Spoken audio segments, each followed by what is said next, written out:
Welcome to This Explainer. Today, we're demystifying neural networks. If you've ever felt completely overwhelmed by all the complex math and jargon surrounding artificial intelligence, hey, you're in the right place. We're going to break down how these systems actually learn, and we're jumping right in with a surprisingly organic analogy, all the way in our garden in Pune, India. So, I want to introduce you to a woman we'll call Mrs. Kapoor. She grows absolutely magnificent tomatoes. I mean, every single year, they are just perfect. But here's the crazy part. She hasn't read a single book on agriculture or botany. She literally couldn't tell you the precise nitrogen content needed to promote healthy roots. So how does she do it? Well, she just learned by doing.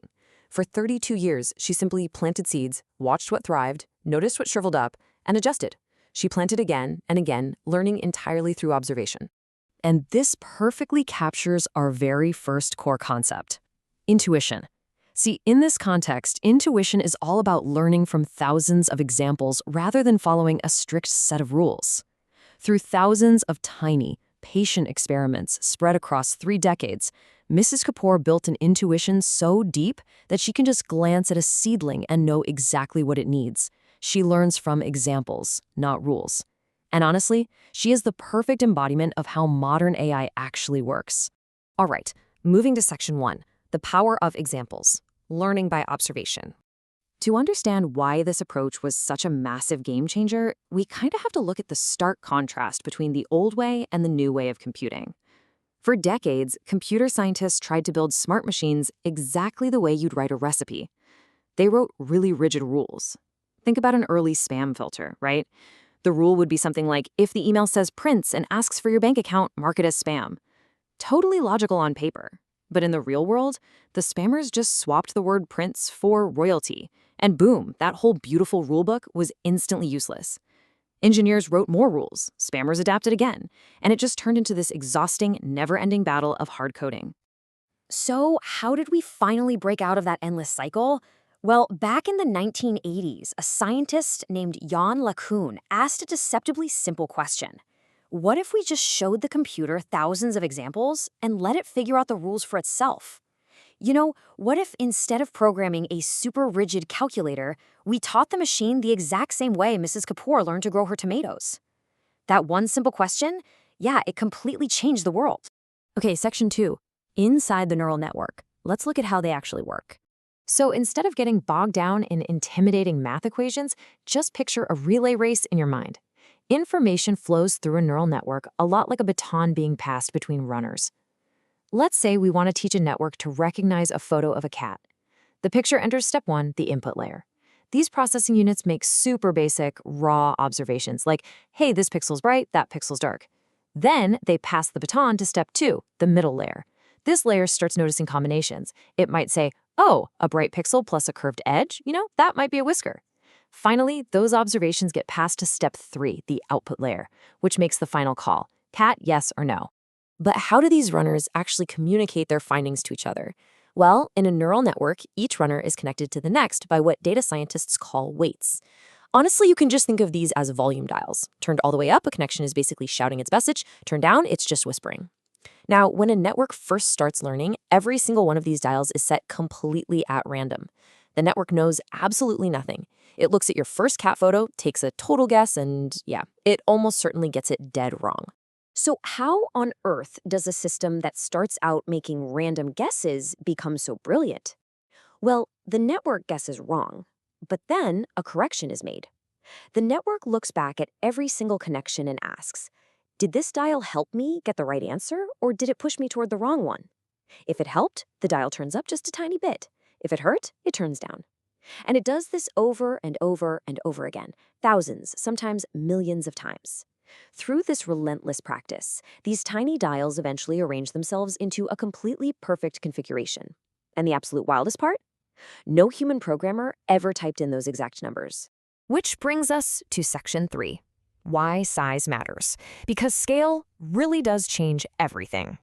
If you read anything about modern AI today, you are constantly hearing about massive, almost unimaginable scale, 175 billion.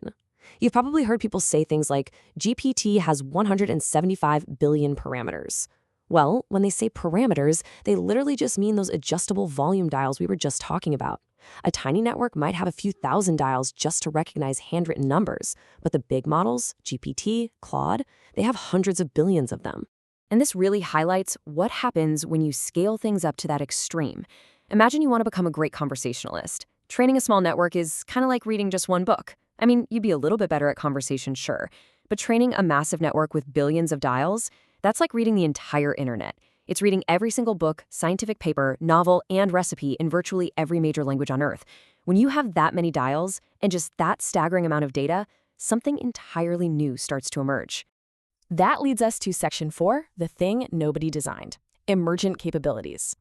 When researchers actually open up these massive networks to explore this unprogrammed self-organization, what they find is absolutely mind-blowing. The network actually teaches itself to see in stages. One layer detects edges. The next starts detecting shapes made out of those edges. The next detects specific parts like eyes or car wheels. And the final layers, they recognize full faces or entire cars. And remember, nobody sat down and programmed the AI to look for an ear or a nose. The network built its own visual and linguistic vocabulary completely from scratch, simply because it figured out that recognizing those parts helped it get the right answers. It's incredible. All right, moving to Section 5, pattern matchers, not thinkers. While all that self-organization feels a lot like magic, we do have to look at the flip side here. And this is a crucial, honestly somewhat uncomfortable truth about these systems, but it really anchors our understanding of their real-world limitations. They are pattern matchers, not thinkers. Think back to our friend Mrs. Kapoor. She's an absolute master with tomatoes because she's seen 10,000 tomato plants.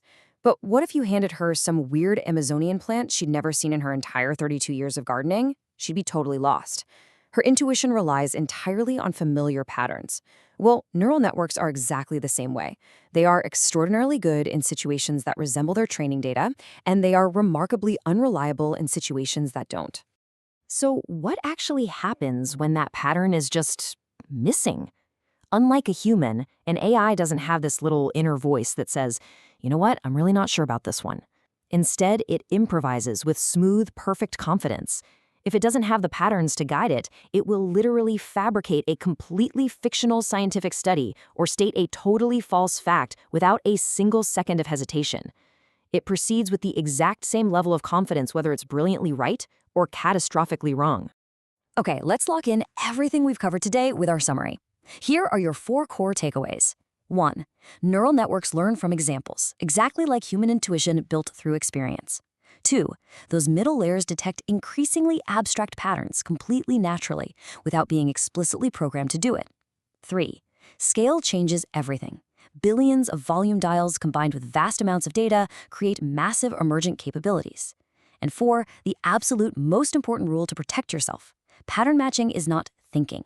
Really grasping this distinction is what separates genuine understanding from just the casual use of AI. So, I want to leave you with a quick, practical challenge to test everything we just learned. Go open up an AI tool right now, seriously, any tool you like, and ask it something you know for a fact is completely wrong or purely fictional. Watch the pattern matcher at work. Notice when it's confident, and notice how it improvises. Test its limits. Thank you so much for joining me on this explainer. Stay curious, and I'll catch you on the next one.